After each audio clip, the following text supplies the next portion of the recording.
बिस्मिल्लाहिर्रहमानिर्रहीम। अस्सलाम वालेकुम। आज हम अपने खेतों में आए हैं। यहाँ पर देखें माशाल्लाह सरसों का साग लगा हुआ है और मैंने चाची को बोला है कि हमें ये सरसों का साग तोड़ कर दें। वो हमें सरसों का साग तोड़ कर देंगी और अब हमने धूप में ही बैठ के इस साग को साफ़ करना है। तो यहाँ धूप में बैठ के साग को साफ़ करने का अपना ही मज़ा है। यहाँ हमने साग को ये देख के माशाल्लाह सारा साफ़ कर लिया है। तो अब हम घर आ गए हैं। यहाँ ये देखें साग को बिल्कुल साफ़ किया, इसके ऊपर से भी जो छिलके हैं वो भी मैंने उतार लिए थे और अब हम इसकी कटिंग कर लेंगे।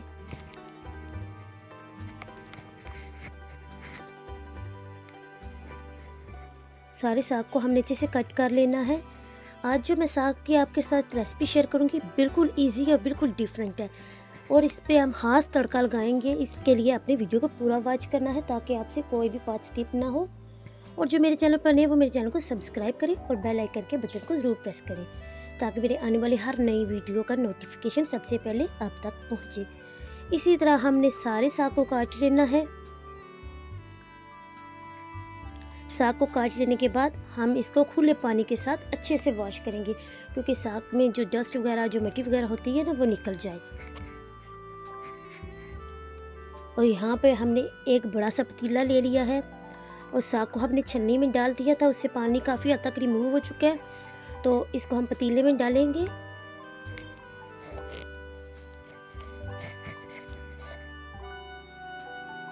सारे साग को अच्छे से हमने पतीले में डाल लेना है। सारे साग को हमने पतीले में डाल लिया है। ये देखिए पतीला माशाल्लाह से साग से बिल्कुल भर गया है। तो अब हम इसको कवर कर देंगे तकरीबन आधे घंटे के लिए, लेकिन मैंने इसमें कोई पानी वगैरह ऐड नहीं किया। यहाँ आधा घंटा गुजर चुका है और ये देखें जी साग ने भी अब पानी छोड़ दिया है और इसमें बॉयल आना शुरू हो गया है। तो इस पॉइंट पे हमने इसमें चमचे को नहीं डालना। अभी हम इसको और कवर करेंगे आधे घंटे के लिए ताकि साग का कलर येलो हो जाए। तो यहाँ पर आधा घंटा और गुजर गया है और यहाँ पर ये देखें जी साग का कलर भी येलो हो गया है। और अब हम इसको चमचे के साथ अच्छे से हिला लेंगे ताकि साग ऊपर नीचे हो जाए। साग को पकाने में बहुत मेहनत करनी पड़ती है, लेकिन अगर आपको मज़े का साग चाहिए तो आप इसको प्रॉपर तरीके से पकाएं।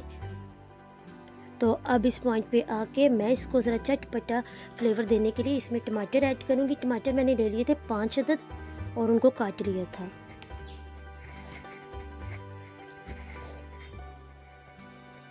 टमाटर ऐड करने के बाद इसमें हम स्पाइसेस ऐड करेंगे। अब मैं इसमें ऐड करूँगी 3 टेबलस्पून भर के कुटी हुई लाल मिर्च।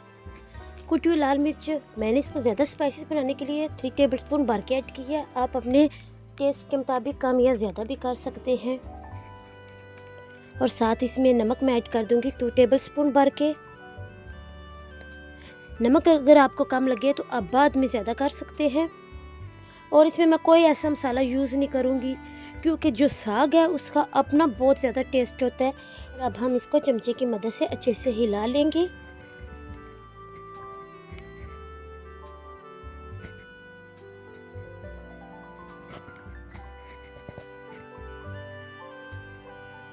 यहाँ पर मैंने इसको चमचे की मदद से अच्छे से हिला लिया है और अब मैं इसको कवर कर दूंगी तकरीबन 2 घंटे के लिए मीडियम फ्लेम पे, क्योंकि जो साग वो अच्छे से गल जाए। यहाँ पर ये 2 घंटे गुजर चुके हैं और देखें जी साग भी बिल्कुल गल गया और टमाटर भी जो है वो भी गल गए हैं और तकरीबन इसका पानी भी खुश्क हो गया है। तो अब हमने इसको लगाना है जी तड़का। तो इसको तड़का लगाने के लिए मैंने ले लिया है 1 कप घी। घी को हम गरम करेंगे। घी को हमने अच्छे से गरम कर लेना है और अब हम इसमें ये 1 पीस डालेंगे हींग का। हींग को हम फ्राई करेंगे। जब हींग में खुशबू आना शुरू हो जाएगी तो फिर हम इसका तड़का लगाएंगे। सरसों के साग में हींग का तड़का लगाने से बहुत ही टेस्ट आता है और हींग बहुत फ़ायदेमंद होती है। यहाँ पर ये देखिए साग में अभी थोड़ा पानी बाकी है। तो अब हम इसको तड़का लगा लेंगे। हींग में खुशबू आना शुरू हो गई थी तो अब हम इसको साग के ऊपर डाल देंगे और इसकी अच्छे से बुनाई करेंगे। अब हमने आंच को फुल कर लेना है क्योंकि साग जो है वो हमारा गल चुका है और इसकी अच्छे से बुनाई करनी है ताकि इसमें जितना भी पानी है वो खुश्क हो जाए। इस तरह आपको साग को बार बार तड़का लगाने की भी ज़रूरत नहीं पड़ेगी और आपका साग बनकर बिल्कुल रेडी है। यहाँ पर देखें जी, माशाल्लाह से बहुत ही डिलीशियस साग बनकर रेडी है। तो आपने इस आसान सी रेसिपी को ट्राई करना है। अब मैं इसको एक बाउल में निकाल लूँगी।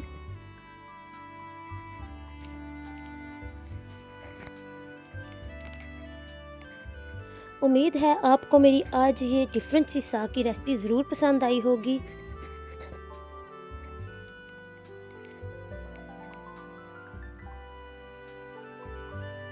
और माशाल्लाह से ये देखें जी, बहुत ही मज़े का ये साग बनकर तैयार होता है। आपने इस रेसिपी को ज़रूर ट्राई करना है और मेरे साथ इसका फीडबैक भी शेयर करना है और मेरे चैनल को ज़्यादा से ज़्यादा शेयर भी करना है ताकि और लोगों तक भी ये आसान सी रेसिपी पहुंच सके। आप इसका पराठा बनाकर खाएं, इसको रोटी के साथ खाएं। बहुत ही फ्लेवरफुल ये साग तैयार हुआ है। तो आज की मेरी रेसिपी यहीं तक थी। इंशाल्लाह मिलेंगे किसी नेक्स्ट रेसिपी के साथ। अपना बहुत सारा ख्याल रखिएगा और मुझे दुआ में याद रखिएगा। जज़ाकल्लाहु खैरा।